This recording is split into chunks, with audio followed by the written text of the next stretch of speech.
дегенде 80% Қазақстан мені қолдады, қазақ қырғыз бір туған. Атаң басы сен қолдауда. Мұхит ағай, маған беріңіз, реваншқа мен шығып, менен турайын. Демалысым бітті. Ертең келем Қазақстанға. Мен ашпын.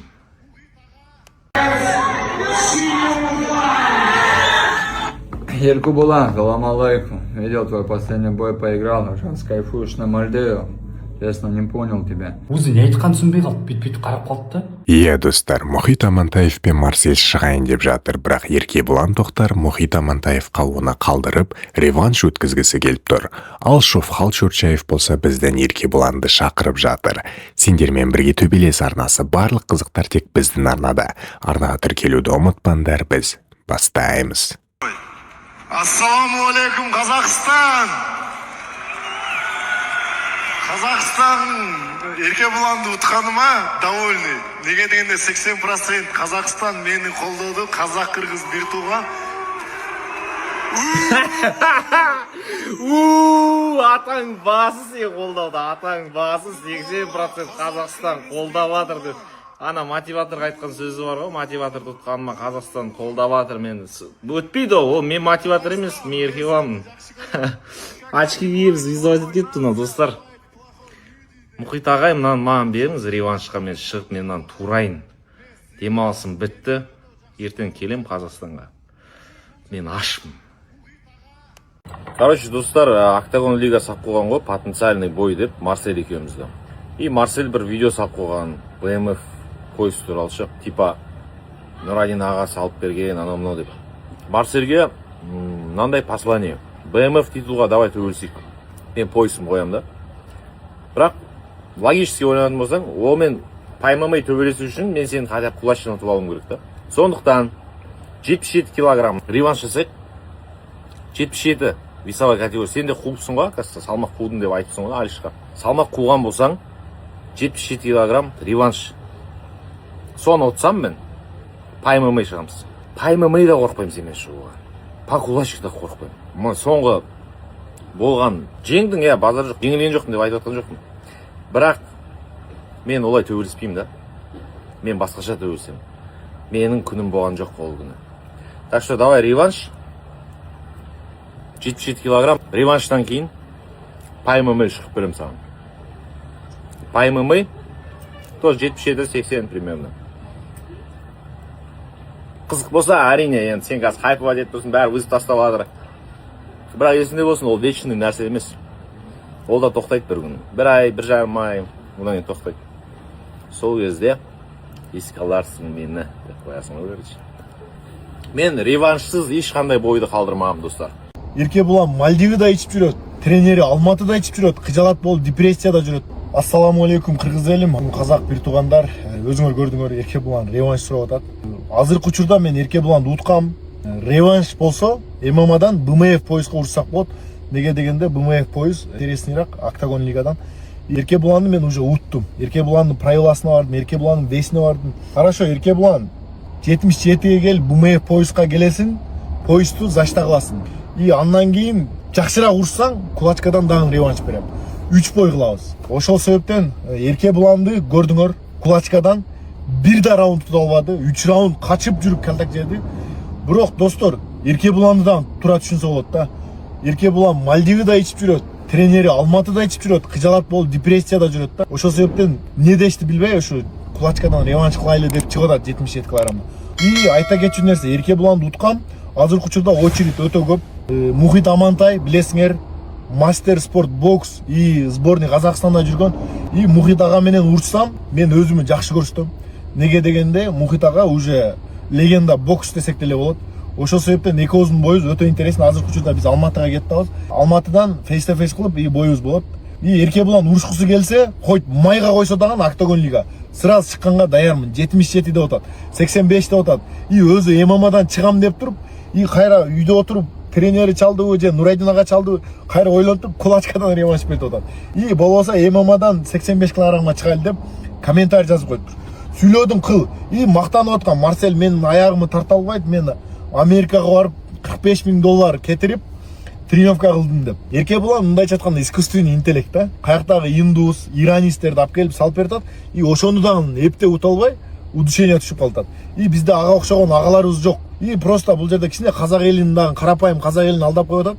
Каяктагы индус, иранисттерди алып келип утуп мынакей биз ушундай лучший боецпиз деп өздөрүн көрсөтүп коюп атат. Реальный боецтер менен чыкканда мына кулачкадан греплер балап чыгып, күрөшүп жүргөн базасы күрөш адам чыгып утуп койду, көрдүңөр реальный спортсмен чыкканда. И Эрке булан бойдон алдын өтө көп сүйлөп атты эле, мен бойдон кийин сүйлөгүм келбеди, менин жүрөгүм чыдабайт. Мен казак элин дагы өтө катуу сүйлөйм, ошол себептен мен сүйлөгүм келбеди. Вот айта кетчү нерсе, Эрке булан азыркы учурда мен Мухит ага менен урушам, андан кийин сен менен ММАдан 85 депсин, 85ке чемпионский пояска реванш. Ушу бойдо жакшы өзүң көрсөтсөң, кулачкадан 77ден реванш берем. Так что бойду күткөндөр жазгыла. Казак, кыргыз бир туган, Кыргызстан алга. Мы заряжены любое время. Ассаламу алейкум, кыргыз элим. Алматыда жүргөн жерибиз бар, Расика менен. Достор, айта кетчү нерсе өтө көп жанагындай вызов ташта, вызов жолдот го, эртеге мындан ham көп болот. Нихардко менен Санжар дегендин веси 82 килограммда урушат аларчы. Оор весте. Алар мени чисто хайп калашты, хайп кылгысы келип. Эгер ММАдан чыгам десе, реально мындай ачык айтканда биринчи раундтан чыгарбайм. Так что бул жерде мындай личный эчтеге жок, чисто спортивный интерес. Мен башка адамдарга мындай лично неметпейм. Чисто спортивный интерес. Эгер ММАдан предлагать этсе, биринчи раундтан чыгарбайм. Өздөрү деле билет. И значит, өздөрү каалап атат, өздөрү хорошо. Мисалы 66 миң анан мен 61 миң деп, пускай 70 болсун, вести көтөрөм. ММАдан келсин. Көрөбүз. Бирок мен менен чыгышпайт 100%. Ассаламу алейкум казак эли, кыргыз эли. Кечеги пресс-конференцияда болгон жагдайды айта кетсем, менде намыс бар. Мен эч кандай кыргыз элин или Марселди задевать этким келген жок. Кичкене экибизде недопонимание болуп калды. Я хотел бы пояснить за свои слова, типа это не твоя земля. Я имел в виду, это не твоя земля, чтобы себя так вести, а не так, чтобы он сыртсап или ол биздин бауырыбыз эмес. Казак, кыргыз бир туган. Ал Никархон менен бойду айта кетсем, экибиз дос болуп кетсек да, бирок экибизде биздин жумушубуз түбөлүсү. Биз солай өзүбүздүн отбасыбызды асырайбыз. Бизге биздин достук эмес түбөлүскө чыгармаган bir причина бар, бирок оны биз айта алмайбыз. Сону түшүнүңүздөр. Менде намыс бар. Ол менин жумушум, мен любой мен түбөлөшө берем. Никархон өзү да айтып кетти. Мы там выйдем в октагон братьями, зайдем и выйдем братьями. Это наша работа. Каждый зарабатывает деньги. Так что вы не думайте, что мы подружились и этот бой из-за этого не состоялся. Нет, мы подружились и мы все равно вышли бы, дрались бы, но нам не дали. А Марсельге айта кетсем, мен сөздерім қатты тиіп кеткен кыргыз еліне. Я кыргыз еліне, Марсельге мен айтарым, бауырлар, я не имел в виду, что это моя земля, это не его земля. Я поддался на эмоции, когда он мне сказал, я оторву тебе голову, или ты там забоялся. Менде да намыс бар, мен намысыма тиіп, мен сол үшін солай айттым, это не твоя земля. Я имел в виду, это не твоя земля, чтобы себя так вести. А так, больше ничего такого. Кыргыз эли, казак эли, биз биргемиз. Казак, кыргыз бир туган. Ренжимеңдер, Марсель менен биз сүйлөштүк, бири-бирибизди түшүндүк. Рахмет. Сен башка жерде жүрөсүң, чаңыраңа кара дегенде мен Не на своей земле, шаңырагына кара. Ассаламу алейкум, кыргыз элим. Өтө көп жазып аттыр эле, Марсель, сен неге жалгыз бардың, неге жалгыз жүрөсүң деп. Мен мына турнирден кийин, кечеги конференциядан кийин жалгыз эмес экенимди билдим. Неге дегенде, мен бул жакта жалгыз жүрсөм да, без Кыргызстанда карапайым кыргыз эли жазып уже кечирим сурап атат экөөнү тең. Ошол себептен мен эч жерде өзүм жалгыз деп элестетпейм, жалгыз деп сезбейм дагы. И сен башка жерде жүрөсүң, чаңыраңа кара дегенде мен Казакстанды деле, почти Кыргызстанды эле көрөм. И менде Казакстанда фанаттар өтө көп, жакшы тосуп алды. Ошол себептен карапайым казак эли өтө колдойт. Чем Санжарга караганда мени көп колдоп атат. И личкама дагы жазып атат. Марсель, Санжар үчүн кечирим сурайбыз. Санжар бул жерде тура эмес, көчө көрбөгөндүгү да, башка мамлекеттерге чыгып урушпагандыгы. И мен ойлойм, буну спорт комитети деле Санжарды чакырып бир жакшы тарбиялап коет деген ойдомун. И Санжар ал жерде менин весим 61, Санжардыкы канча 77де урушуп жүргөн боец 82де урушат экен. Ал жерде хайп үчүн эле хайп кылам деп атып айып кылып алды. И еще мен эң мага мындай жакпаган жери мени охраналар алып кетип развалкадан чыгарбай койгондо минутка деп кыйкырып атат да. Эркектин иши эмес. Өзү прекрасно билет, охраналар алып кеткенден кийин кайра ичине кое бербейт. Ошол себептен өзүн герой көрсөтүп, өзүн мисалы Казакстанга жакшы көрүнөм, мен патриотмун деп өзүн көрсөткүсү келди, наоборот жаман көрүнүп калды. Чисто казак эли мындай чисто спорт түшүнгөн патриот адам өзүнүн немесинде чисто спортсменди колдойт, чисто мындай адамды колдойт да. Андай мындай улутка бөлүнбөйт эч качан. Чыныгы адамдар мындай улутка бөлүп, сен башка жактасың деп айтылбайт. И ошол себептен ал өзүн неге кайра Марсель деп кыйкырып атышты ал жерде. Марсель деген жанагындай сөз чыккан сайын залдын бардыгы көтөрүлүп атты. И ал жерде Санжар өзүн ушундай мындай жакшы көргөзгүсү келип Марсель деп кыйкырып атты. И ал жерде казак кызы жана Алаш Прайдтын чемпионкасы чыгып туруп, чем Санжарга караганда эркекче сүйлөдү. И ушундай болуш керек. Мына ошол казак кыз, Замзагүл деген казак кыз мындай чыныгы патриотка да, мен билем. Казакстандын тарыхын жакшы билет и жакшы неметет. И ошол кыз чыгып сүйлөдү, ошончо эркектин арасынан сен туура эмес, казак биздин, кыргыз биздин бауырубуз деп. Мына чыныгы патриот адамдар ушундай болот. И ошол себептен кыргыз элим, силерге чоң рахмат.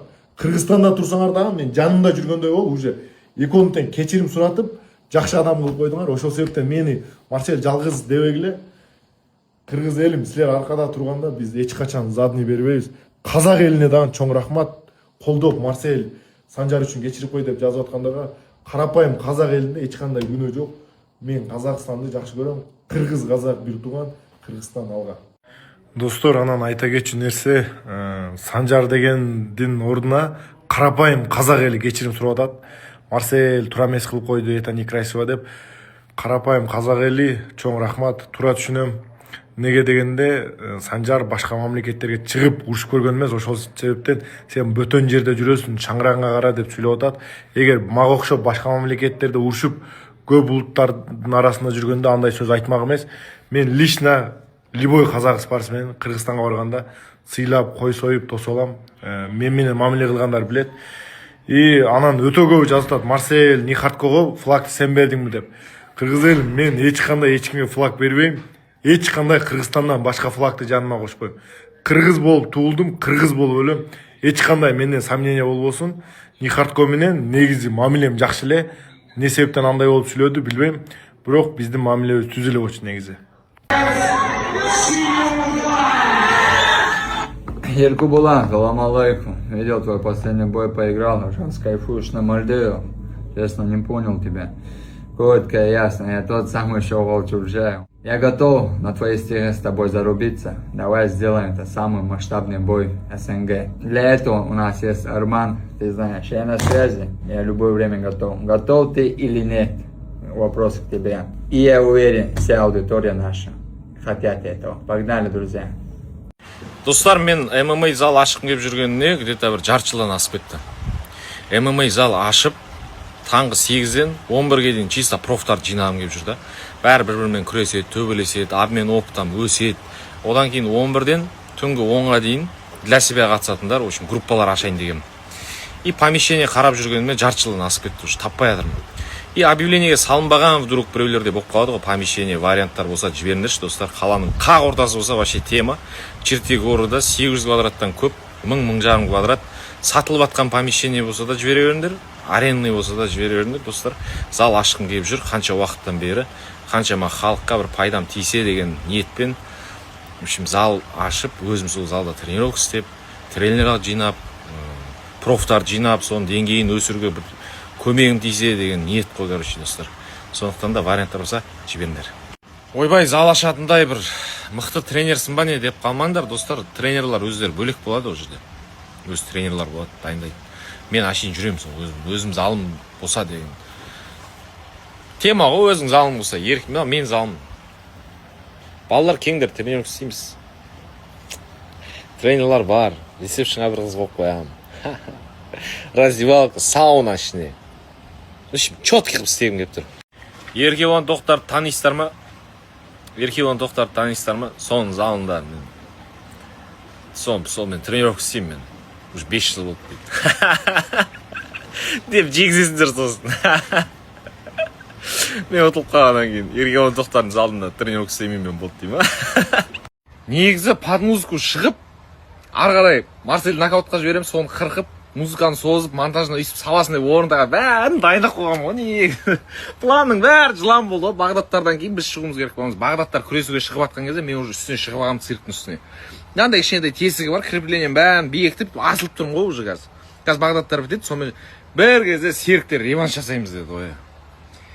Жарайды, олар шықты, под музыку басынан шықты, 3 раунд төбелесті. Одан кейін микрофон, әні де міне, рахмет, ұзақ сөйледі. Енді басталады ау деп бір қатын шығып 2 өлең айтады. Жарайды, бір өлең бітті. Енді шығайын деді, екіншісі кетті ғой бір кезде өлең. Общем, бір басталмай кет, сол уақыттан бері бір 40 минут па, 50 минут па атылып тұрмын ғой мен үстінде, цирктің үстінде. Планның бәрі жылан болды да, сол күні шу.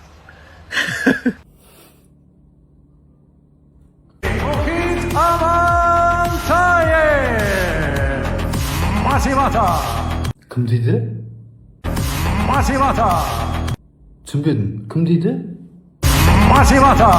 До того комментатор ұмытпаған ғой достар. Мотиватор деп тұр ғой, прикинь. Мұхит пен мотиватордың бойы интересно ғой.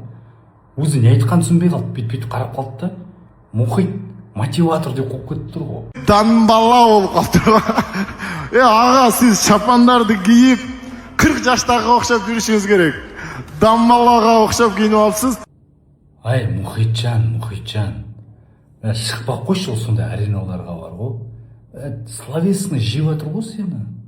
Пытырлатып жатыр ғой словесный. Трэш-ток деген сенікі емес, Мұхит. Тасташы ма, шықтыңда алдында сөз естіп алдың ба? Сөйлей алмайсың ба, нағыласын шығып. Өлтірдің сені, Турина.